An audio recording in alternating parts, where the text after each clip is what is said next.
Banking সেক্টরটাকে ঢেলে সাজাতে হবে উইথ প্রায়োরিটি। 4 বছর ধরে ইমপ্রুভমেন্টটা একটু বেশি। একটা প্যারামিটারই হচ্ছে সবকিছুর মূল। কাস্টমারের কোথায় সাশ্রয় হবে, এইটা আমাদের হাইয়েস্ট প্রায়োরিটি।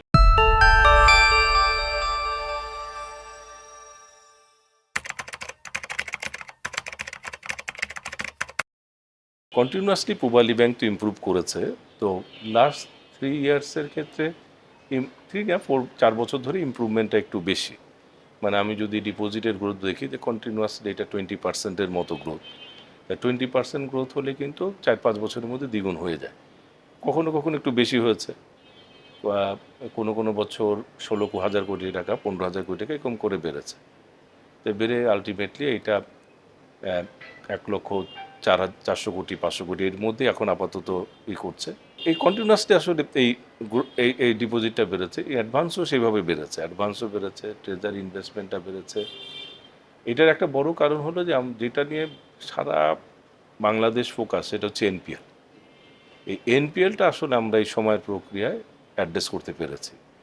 হয়তো বাংলাদেশ ব্যাংকের কিছু পলিসি সাপোর্ট পাওয়া গেছে, তারপরে আমাদের কাস্টমার সিলেকশনগুলো, গুড গভর্নেন্সের জায়গাগুলো, সেইখানে আমরা 25 সালে এটা শেষ করেছিলাম 2.20। কোনো এর মধ্যে এই 4 বছরের মধ্যে হায়েস্ট কখন উঠেছিল 4.4, কিন্তু 2.2 বা এখন এই বছরও 6 মাসে আমরা যেটা খরচ করেছি এটা 3-এর নিচেতেই আছে।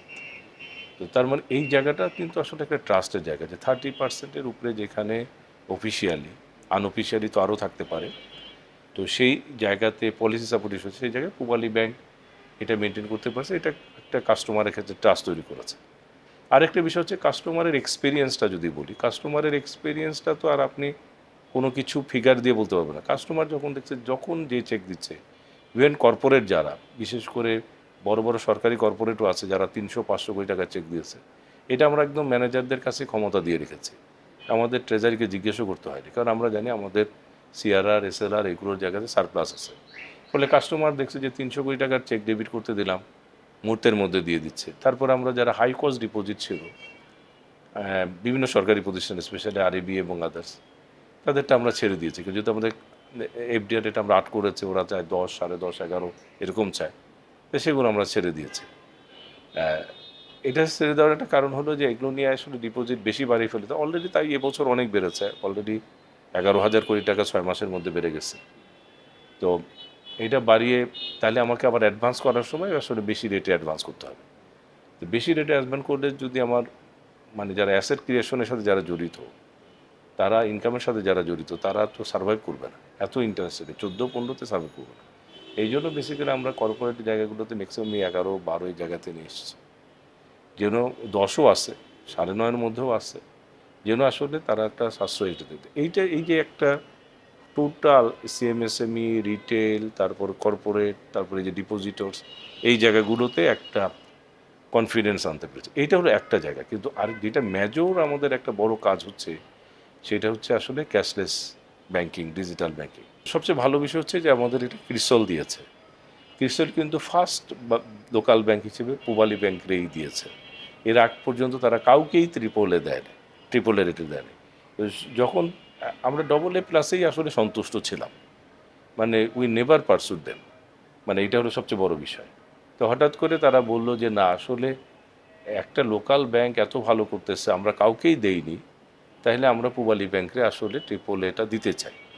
তখন তারা আমাদের ইন্টারভিউ নিল, আমার একটা ইন্টারভিউ নিল গুড গভর্নেন্স। আমি তখন আমাদেরই, যেহেতু আমাদের ক্লাসিফিকেশনটা সে সময় কান্ট্রি অ্যাসপেক্টে অনেক কম ছিল, আমাদের গ্রোথ ভালো ছিল, প্রফিটেবিলিটি ভালো ছিল, তো তারা ওই শর্ট টার্ম এবং লং টার্ম দুটো জায়গাতেই সর্বোচ্চ রেটিং দিয়েছে। এবং পরপর তো এরপরেও আমরা আরও 2 বছর মনে হয় অতিক্রান্ত হয়েছে, এবং সেটাও কিন্তু আমরা এই রেটিংটা ধরে রাখতে পেরেছি।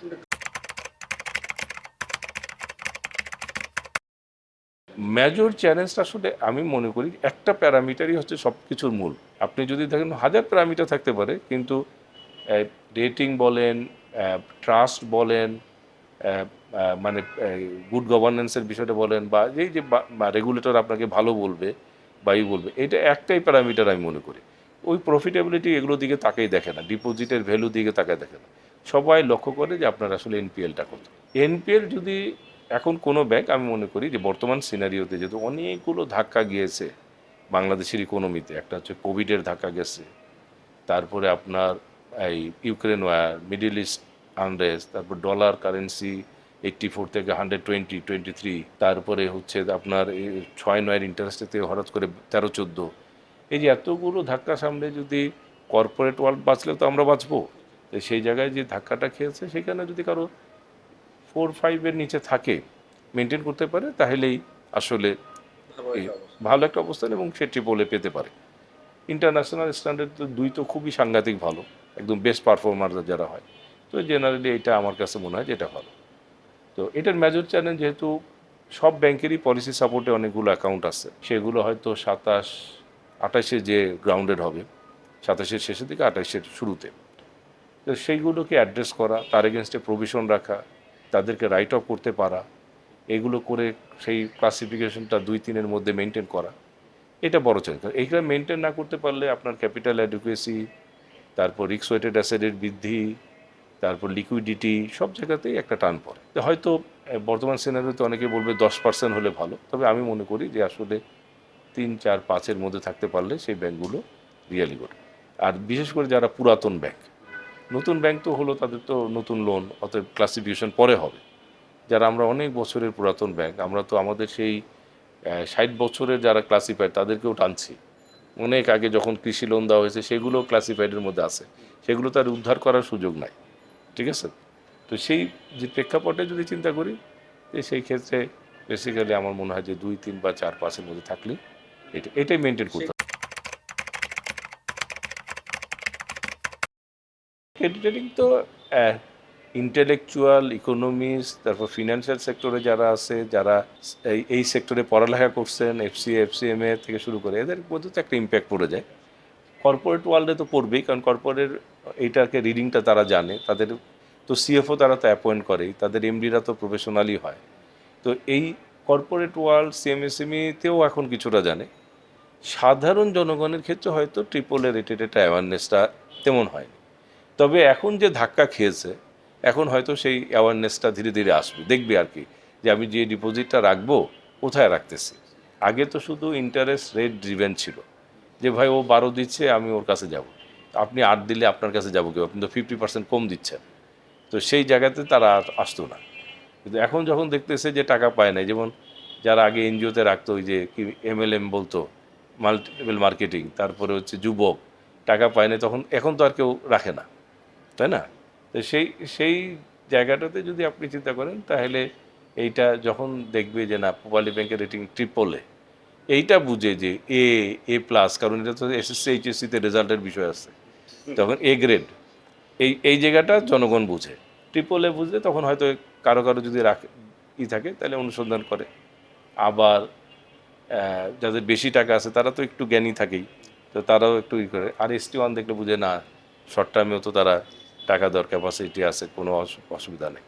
তো এইটা যেহেতু প্রতিটা ব্যাংক আবার রেটিং পাওয়ার সাথে সাথেই তারা তাদের পত্রিকায় প্রচার করে, তো জনগণের মধ্যে যারা একটু সচেতন, যারা পত্রিকা পড়ছে, কর্পোরেট ওয়ার্ল্ড, সিএমএসএমই ওয়ার্ল্ড, এরা এখন মোটামুটি এই জায়গাটাতে তারা, কারণ আছে সব সিএমএসএমইকে আমাদের রেটিং করাতে হচ্ছে, তাদেরও রেটিং করতে হচ্ছে রিস্ক ওয়েটেড আছে দেখার জন্য।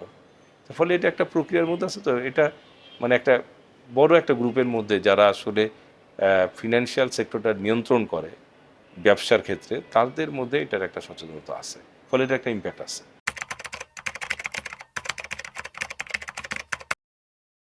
আসলে আমরা আমাদের একটা তো গুড গভর্নেন্স, কর্পোরেট গভর্নেন্স, আমাদের স্যাংশনের জায়গাগুলো আমরা খুবই মেটিকুলাস, এবং ডিউ ডিলিজেন্সটা আমরা সাংঘাতিকভাবে দিই, এবং মাল্টি লেয়ার ইভ্যালুয়েশন হয় ব্রাঞ্চ লেভেল থেকে, RM লেভেল থেকে, কর্পোরেট ডিভিশন লেভেল থেকে, দেন ক্রেডিট কমিটি, দেন আমাদের কাছে আসে, তারপর বোর্ডে যায়, যেগুলো প্রযোজ্য ক্ষেত্রে।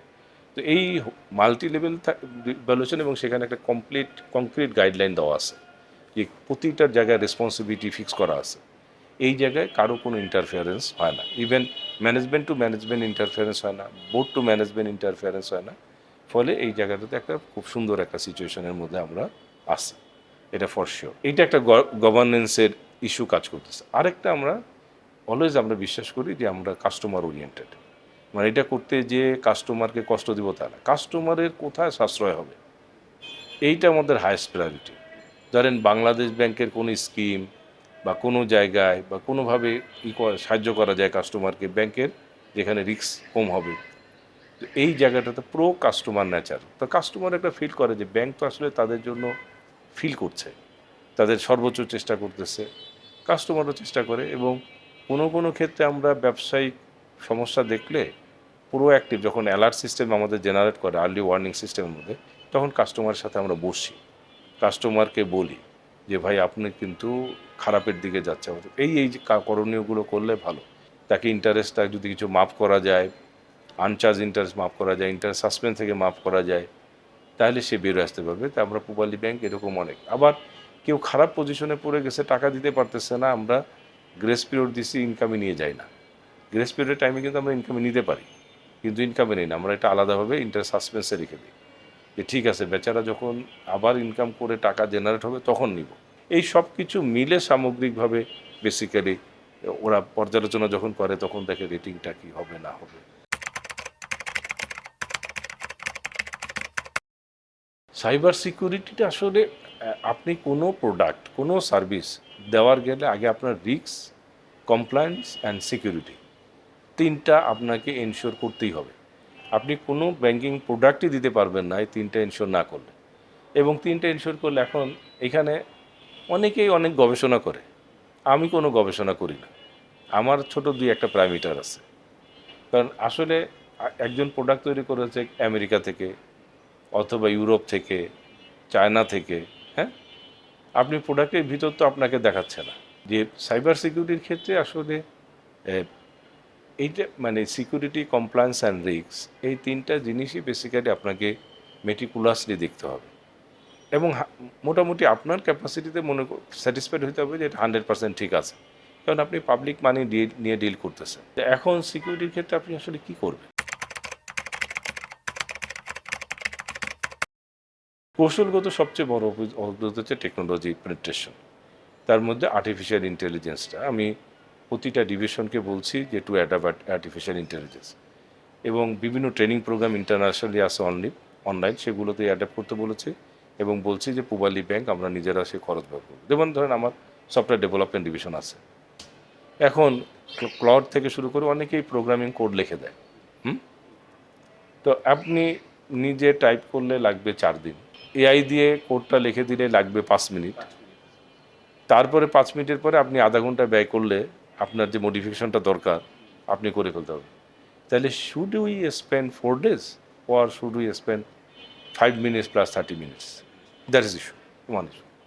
সেকেন্ড ইস্যু হচ্ছে যেমন পোর্টফোলিও অ্যানালাইসিসের জায়গাতে বলেছি, ফিনান্সিয়াল অ্যানালাইসিস, পোর্টফোলিও অ্যানালাইসিসের জায়গায় বলছি যে এই এআই এজেন্ট যেখানে কাজ করে সেগুলোকে অনবোর্ড করার জন্য। এটাতে কী হবে? এটাতে within the box, outside the box, সে কিন্তু এবার আমরা এখন কী করছি, আমাদের ডাটাবেজের মধ্যে যা আছে, ব্যালেন্স শিটের মধ্যে যা আছে, তার ট্রানজ্যাকশন ফিগার আছে, এগুলো দিয়ে কিন্তু আমরা একটা প্রিপেয়ার করছি। কিন্তু যখন আমি এআইকে বলবো, এআই কিন্তু সে আমার এই ডাটাগুলোও দেখবে, বাইরের ডাটাগুলোও দেখবে। যে একটা হয়তো দেখা যাবে যে আমার কাছে ধরেন একটা কোম্পানিতে 10 জন ডিরেক্টর, আমি হয়তো 2 জনকে চিনি, তারা দেশে আছে, একজন হয়তো মানি লন্ডারিং গেছে, দেশের বাইরে চলে গেছে। যখন সে 10টা দেবে, এআই কিন্তু ইন্টারনেটে সার্চ করে দেখবে যে তার বিরুদ্ধে কোনো অভিযোগ আছে কিনা। সেটা আমাদের পক্ষে কিন্তু জানা সম্ভব না, টাফ, ভেরি ডিফিকাল্ট। এটা আমার ডাটাবেজে নাই, তাই না? ডাটাবেজে নাই।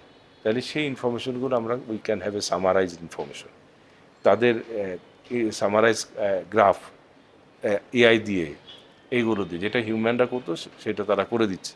তাহলে হচ্ছে কি আমি একটা extraordinary outside the system, outside the MIS, internal এমআইএসের বাইরেও আমি আরেকটা এমআইএস পাচ্ছি। তো এগুলো আমি পেনিট্রেশন করার করতেছি যেন আমরা উই ক্যান আরও বেশি অ্যাকুরেট ইনফরমেশন দিতে পারি, আরও অ্যাকুরেট ইভালুয়েশন করতে পারি, এবং ফাস্টার সার্ভিস টু দ্য কাস্টমার দিতে পারি। ব্যাংকিং সেক্টরটাকে ঢেলে সাজাতে হবে উইথ প্রায়োরিটি। এটার মধ্যে যেটা আছে আপনার ব্যাংক কোম্পানি আইনের পরিবর্তন, কর্পোরেট গভর্নেন্স এনশিওর করার জন্য কর্পোরেট গভর্নেন্সের গাইডলাইনটা ঠিক করা, ইন্টারন্যাশনাল স্ট্যান্ডার্ড যতগুলো আছে IFRS 9 থেকে শুরু করে ধরেন RBS, তারপরে ওই যে গ্রিন ব্যাংকিংয়ের জন্য যে স্ট্যান্ডার্ড 1 স্ট্যান্ডার্ড 2, ডিসক্লোজারের জায়গাটা যেন কাস্টমার সবসময় অ্যাওয়ার থাকে, ডিসক্লোজারের জায়গাটা অ্যানুয়াল রিপোর্টের বাইরেও যদি ওয়েবসাইট এবং আদার জায়গাগুলোতে ডিসক্লোজার করা। তারপরে প্রতিটা সার্কুলার বাংলাদেশ ব্যাংক যেটা প্রুডেন্সিয়ালি করবে তার ব্যত্যয় ঘটিয়ে এনওসি না দেওয়া। আমরা দেখেছি যে সার্কুলারটা খুব চমৎকার হচ্ছে, কিন্তু তারপরেই হচ্ছে কি এর ডেভিয়েশনের গ্রুপরা চলে আসতেছে, আমরা সেটা পারি না এখান থেকে, তখন আমরা এটা কি চলে যাচ্ছে বাংলাদেশ ব্যাংকে চলে যাচ্ছে। তো এই এনওসি সিস্টেমটাই বন্ধ করে দেওয়া, মানে আমরা যদি রিয়েলি করতে চাই সার্কুলারের মধ্যে যেটা হবে হবে, কিন্তু এনওসি কোনো বাংলাদেশ ব্যাংক দিবে না। মানে এনওসি দিতে গেলেই তখন দেখা যায় অনেক ডেভিয়েশন চলে আসে, এটা একটা। আরও অনেক জায়গায় রেগুলেশন লাগবে, যেমন পারিপার্শ্বিক সিকিউরিটি শেয়ারিং এগ্রিমেন্টের মাধ্যমে একটা কর্পোরেট কত লোন নিতে পারে, তারপর সিন্ডিকেটের ক্ষেত্রে লোন সিস্টেমটার ক্ষেত্রে কি হবে, এই জায়গার একটা রেস্ট্রিকশন দরকার না। আমি যদি সিঙ্গেল পার্টি এক্সপোজারে একটা ব্যাঙের রেস্ট্রিকশন আসে, তাহলে একটা কর্পোরেট যদি একাধিক জায়গাতে যায় তাহলে তার একটা রেস্ট্রিকশন থাকা দরকার, ঠিক আছে? তাহলে কী হবে, এই রেস্ট্রিকশনটা দিলে সে যেহেতু ব্যাংক থেকে পাবে না, অটোমেটিক্যালি সে তখন ক্যাপিটাল মার্কেটে যাবে তার বিএমআরই করার জন্য। তো এই ক্যাপিটাল মার্কেটটাকেও এর চাঙ্গা করতে হবে। এখন ক্যাপিটাল মার্কেটের যদি একটা আইপিও করতে যে আপনার 2 বছর লাগে, তাহলে ক্যাপিটাল মার্কেট হবে না। কর্পোরেট বন্ড ছাড়তে যেয়ে যদি আপনার প্রিফারেন্স শেয়ার এবং এগুলো ছাড়তে যেয়ে যদি ডিসিশন মেকিংয়ের সময় লাগে, তাহলে হবে না। তাহলে এখন ব্যাঙ্কগুলো তো শর্ট টার্ম থেকে লং টার্ম করতেছে, কিন্তু যদি ধরেন এটা বন্ড থেকে আসতো তাহলে long term to long term হতো।